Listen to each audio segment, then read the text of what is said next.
will never die. Civilizations have the same habit, but they flower and decay like people.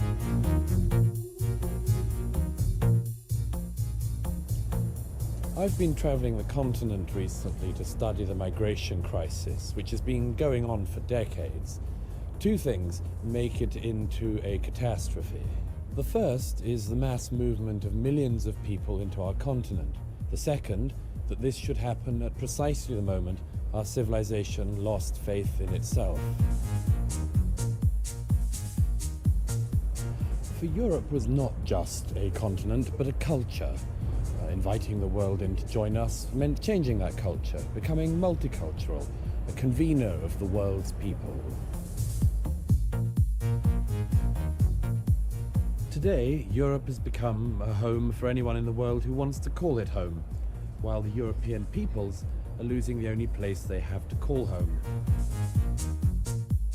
Whenever the European publics get a chance to send a message to their politicians, they send the same one. Just slow the migration down. But they are consistently not listened to and called every type of name for their trouble. Europe's political class continue to evade the deep underlying questions they should have been asking years ago. We see this in the UK, where the Conservative Party offers Brexit as some kind of panacea and promises things they failed to do before, and a Labour Party which doesn't make any promises at all.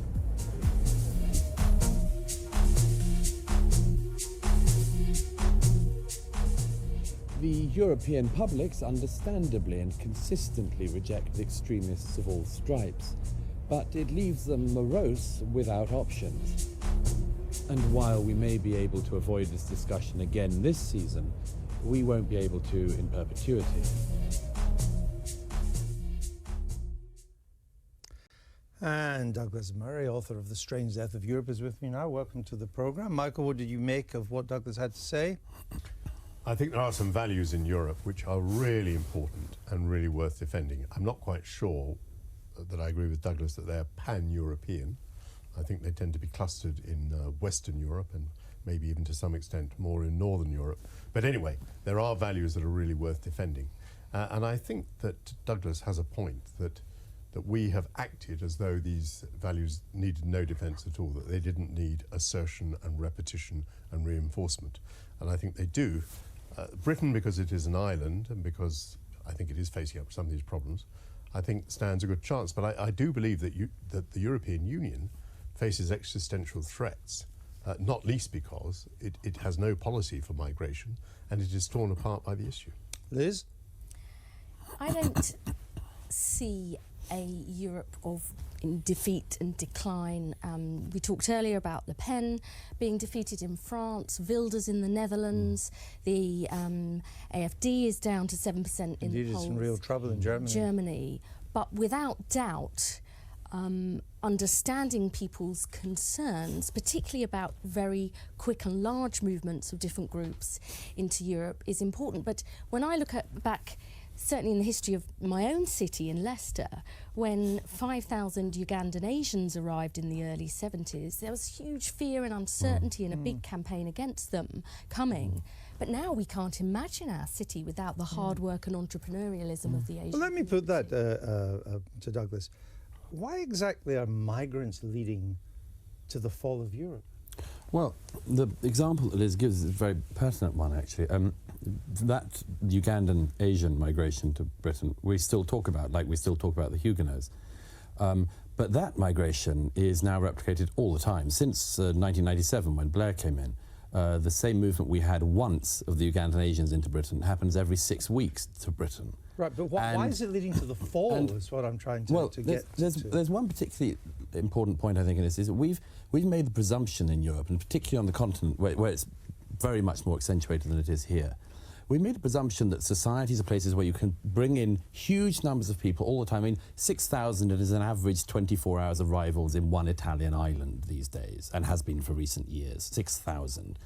My view is that when you bring people in at that speed, at that scale, we make a fundamental mistake about our societies, and in actual fact, our societies and cultures are pretty fragile ecosystems. They're not things you can just keep on doing things to and expect the same thing to continue. But why does migration lead to the fall of Europe? And I still don't understand why it's leading to the fall as opposed to creating problems as well as opportunities. But migration doesn't lead to the fall of the United States. Well, there are several reasons for that. One is, of course, the United States is a country that was built on migration, and it actually has migration as an ideal, the idea of it being a place you go to and become part of the American dream. Couldn't we do that too in Europe? Well, if we did want to do that, then we should start quite soon, and we're not doing that. But you wouldn't want to do it either, would well, you? no, that's not true. My contention is that if we'd had this movement of people, and we had a clear idea of what we expected of people when they arrived, then it would be possible, it could be possible. But that is so far away from the discussion we've had for decades now, because we have consistently, I chart this in the book, we have been so muddle-headed about it. We had a time when we thought that everyone, for instance, Angela Merkel said this, we had a time after the war when we thought all the migrants would go home. We thought they wouldn't stay. The guest workers would do the job and then leave. And Germany couldn't do without them now. But that was a mistake. The fundamental thing about it was a mistaken idea. Then we had the idea that people would come and that they would become exactly like us. Then we said, we don't actually want you to become like us. We want you to celebrate your own culture, not the culture that we have in this country. And then we decided at some point in the last 10 years, actually, we do want you to become like us. These are totally different messages we've consistently given out. It's remarkable. Just a couple of comments before we get back to the video. You know, when Andrew asked Douglas about, America immigration, don't they have immigration there? What's happening over there? And Douglas said, yeah, I mean, that's part of America's history, is to have immigration. Well, one of the things is that you're talking about most of the immigration that's happening in America, when it was early on, we're talking about in the past century, that was everybody coming from Europe, white Europeans coming to settle in America, the Poles, the Italians, the Irish. You had very few coming from sub-Saharan Africa. And now the immigration basically is coming from where? The Latin American countries, Mexico, El Salvador, Nicaragua, these places. Yes, they have their own customs and cultures or whatever, but we haven't had to deal with the type of immigration that's coming from different religions, because most of the religious, the immigrants that were coming were either Christian, Catholic, Protestant, in that regard. So at least from a religious standpoint, there was some, similarities with the population that was already here in America. But now when you've got people that are coming from the Mideast, from India, from Euro-Asia, that are Hindus, Buddhists, Muslims, that adds a completely different dimension. The other thing is that when the immigration is occurring in Europe, the immigrants are coming and being concentrated in basically huge cities. I mean, you talk about Leeds, Birmingham, Manchester, East London. That's where they're coming, and that's where they're basically coalescing. That's where they're congregating. That's where they're deciding to stay. They're not going out in the suburbs of England, the suburbs of Western Europe, and living out, in the country. No, they're staying within the city limits. Now, here in the United States, you're seeing that, yes, they are around city, but they migrate out in the suburbs. And there aren't these, I guess, for lack of a better word, ghetto areas of where you just have immigrants, predominantly 60, 70, 80%, from one area or one ethnicity or one religion, that are basically forming pockets. That's what you don't see here, other than a couple of cities. One is Dearborn, Michigan, but that's like 70%. It's like, it's Arabs, about 25, 30% Arabs, but you have about 65, 70% Muslims, and you've got Christians inside there. You've got Druze there, you've got Coptic Christians. So you've got a whole smattering of Middle Eastern descent.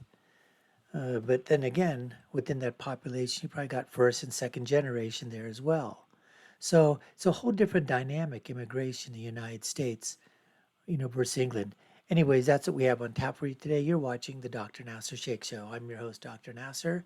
And if you haven't done so, my political prescription from my political perspective of what happens when you have Douglas Murray, Andrew Neil, and guests talking about immigration, culture, religion, immigrants, what's happening in Western Europe.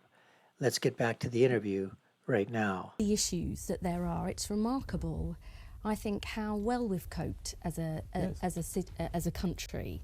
And it always strikes me that, you know, people come here because they see us as a land of opportunity, of where we believe as they used to see America, a beacon, and democracy, where they a city on a hill. Exactly, where they value our freedoms, our democracy, absolutely, and they know that they can build a life. I wouldn't absolutely guarantee that in all cases, Liz, if I may say so. I wouldn't guarantee that people move here because they want democracy. A lot of people you seem I to have see a bleaker view of what we are and what we can achieve than the people who come here. Look, my view is that when you go to the places that people enter Europe, as I have done a lot, if you go to those places, you find people, not just people fleeing. That lady there just virtue signaling as usual. I mean, not everybody is coming, okay? They're studying the Bill of Rights, the Constitution, the Magna Carta. That's not what they're doing. And when they come there, most people are coming for some reason because they want to leave what they're, you know, they want to leave the strife. They want to leave the economic uncertainty. They want to leave famine. They want to leave war zones. That's true. But when they come to Western Europe, many, many, many of them do not want to assimilate, do not want to integrate at all with society. And that's the problem that's occurring. So this lady really doesn't know what she's talking about.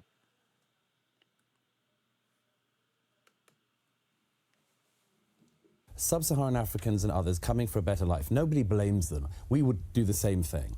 The point is that Europe is a tantalizing prospect because of our wealth, because of our opportunity, and we do not have an attitude as a continent about who it is who should be here. We at the moment allow anyone who walks into Europe, or in the case of this, who goes a few miles off the Libyan coastline, to be picked up by European naval vessels and brought into Europe. And that seems to me to be a very unwise policy because, as I say, it is in the long term unsustainable and does not ask the fundamental questions we should be asking. Hold on, I want to bring Michael back in. If Europe is in fall, surely, particularly the recent stagnation of Europe, that's much more to do with economic policy than with migration. Well, I think governments have allowed very large numbers of people to come in without making an equivalent investment in public services, in schools, in health. And that's happened in this country. And that has happened in this country. And so people are very worried about what is occurring. I think it is true that if certain sorts of migrant arrive who are hungry for work, who are entrepreneurial and so on, this can drive your economy forward. But I think you also have to be very careful to move at a pace that the population can accept. But the demography of Europe is a disaster for Europe. It's an aging population, particularly in Germany and in Italy. And an influx of younger people is surely what an economy needs. And I don't quite understand how the voters in Europe don't seem to agree with you. I mean, the French didn't agree with you. They have more reason than most to worry about migration because of the link with terrorism. They've just elected a pro-immigration president. Sure. The Germans are almost certainly going to re-elect Angela Merkel. She allowed 1 million refugees to come in with. People seem to be coping. First of all, on elections, I mean, this way in which Europe keeps on dodging bullets and thinking that no bullet was fired. I mean, you know, the Austrian Freedom Party. Hang on, the Austrian Freedom Party got 46% of the vote, and everyone said, "Thank goodness we've seen off the far right party." Geert Wilders comes only second in the Netherlands. Only a third of French people vote for Le Pen. If you want to consider how serious it is, look at the polling in France of what French people think about migration, and in particular issues of integration and culture. And the thing put in front of them, the Le Pen family again. Of course French people don't want the Le Pen family. And that is not the same thing as saying that they want the migration. And as very quickly for this issue about the ageing population, if it is the belief that people have in Europe that instead of dealing with pension problems and an ageing population, if people seriously think the best answer to that is to bring in the next generation of Germans from Eritrea, then it should be stated as a policy. But it does not seem to me to be the most wise way to approach the immigration or the ageing population issue. Well, of course, there are immigrants coming in from many other areas than Eritrea. And I give it as an example. I think Douglas puts his finger on a point that whatever you think of this policy, it has never been exposed to a vote in Europe, in any European country.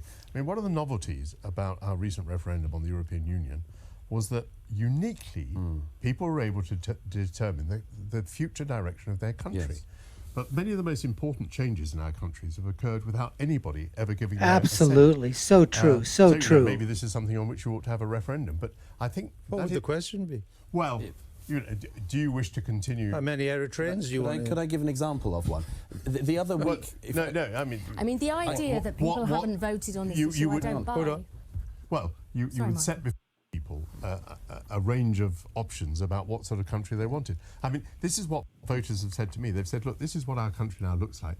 When was the moment that we voted for this? Could I give an example of what could happen? No, because I want to bring Liz in. I have to be fair Okay. to everybody here. Liz, and then I'll let you have the final word. Well, the idea that people haven't expressed their views on immigration is just completely wrong. It was at the heart of the debate in the last general election and on the Brexit vote here. The same is true in what's just happened in France. And Macron isn't ignoring the issue. He's explicitly recognised people's fears and concerns, but he wants to offer real answers to those problems. What answers is he offering? Stupid So answers. the idea it hasn't been debated, I spend all my life debating it. I just don't buy it. I wonder if this lady, has she seen the riots that have been occurring in France with the yellow jacket police people out there? I mean, does she have a clue as to what's going on out there? And the French, what they're basically saying is they're trying to make it into a secular society. That's how they're dealing with it. You can't wear a headscarf. You can't wear a head covering out. You can't do all sorts of things. People would be saying that's infringing upon freedom of speech, freedom of expression. But the Macron government and the French people have decided overwhelmingly that this is the direction that they want to go in. Let me bring it to now with a more general point, if I may, Douglas. I mean, whatever the politicians say, it seems to me in the 21st century, globalization in some form is here to stay. And surely that just comes with a huge movement of peoples. That is now the world we live in. Well, if it is, then I think that the European publics ought to be prepared for that, and that they're not, and I think that they will not like it. Opinion across the continent consistently shows, irrespective of whether they reject Le Pen here, vote for somebody that second there, is that they want to slow it down. And the example I'd give, just very quickly, in February this year, Chatham House in London asked 10 countries in Europe whether they would agree with the statement that they want no more Muslims in particular, in Europe. And out of those countries, 8 out of the 10 countries, the majority of people agreed with that, and that included France and included Germany. And one of the only 2 countries where that wasn't a majority opinion was this one, where only 47% agreed with that statement. I think the political class in Europe would be mad not to listen to what the public are trying to say decently and generally okay. What, but exclude Muslims from this saying, country? no, that's not my policy. It wouldn't be my belief. I'm saying you should listen to the public And then try to move towards what they think, And provide leadership. absolutely provide leadership. But move towards the public. Don't just berate them. Quite the interesting debate topic there with Douglas Murray, Andrew Neil, and guests. And this is something that Europe, Western Europe, and other countries eventually are going to have to grapple with in terms of the immigration situation. How do you want to handle it? Who do you want to allow to enter? How will you decide which groups of people enter? What ethnicities? What religious classes? What minority classes? From which countries? I mean, there already governments do put, a certain amount, in terms of when they are giving out, visas, or when they're giving out green cards, or when they're giving out any type of, government policy to say we will allow X amount of people from this country, X amount from here, X amount from here, X amount for here, for immigration purposes, sort of like a lottery system. They're doing that to a certain extent now. But then they're going to have to do is how are we going to handle the illegal situation that's coming, the boats that are coming across the seas, any other methods in which illegals are crossing and entering countries in Western Europe. Obviously, with Britain being an island, that's a whole different story. But look what they have to do in terms of warding off those boats, or like you said, the boats are picking up these Libyan immigrants off the coast or on the waters. The African immigrants, the African, migration that's coming across the seas as well. So this is a situation that these countries are going to have to do. We have our own problems that we're worrying about here in the United States of America from our southern border. And now they're talking even there's stuff happening on the northern border. But predominantly 95% is coming across. And we're talking people from Latin America, from Mexico, you know, Guadalajara, you know, El Salvador, Nicaragua, all these Latin American countries, and they're coming across the border and just being allowed to enter. And again, overwhelming services. Look at what's happening in our cities with the sanctuary things that are going on. Now everybody's crying and saying, "What's happening?" Now they don't have money for these illegals. And now they're wondering what's the government going to do when it was just a border problem in the United States from the southern border. It was only affecting, you know, states like California, states like Phoenix, you know, Arizona, I mean, you know, California, Texas and whatever. Nobody cared. Nobody cared. But as soon as they started coming inland and into Democratic controlled cities, New York, Baltimore, Los Angeles, San Francisco, Chicago, when you start doing things like that, now everyone's up in arms and saying, what's happening? I can't get to an attorney. They're backed up. I can't get, you know, my school, the schools are being overrun by illegals because they have to, you know, house illegals there overnight or for days or weeks because there's no place to put them. And the local population, the residents of the city are saying, what the hell's going on? Why am I being relegated to, you know, 5th, 6th, 7th, 8th, 10th, 9th, 10th status? What the heck's happening here?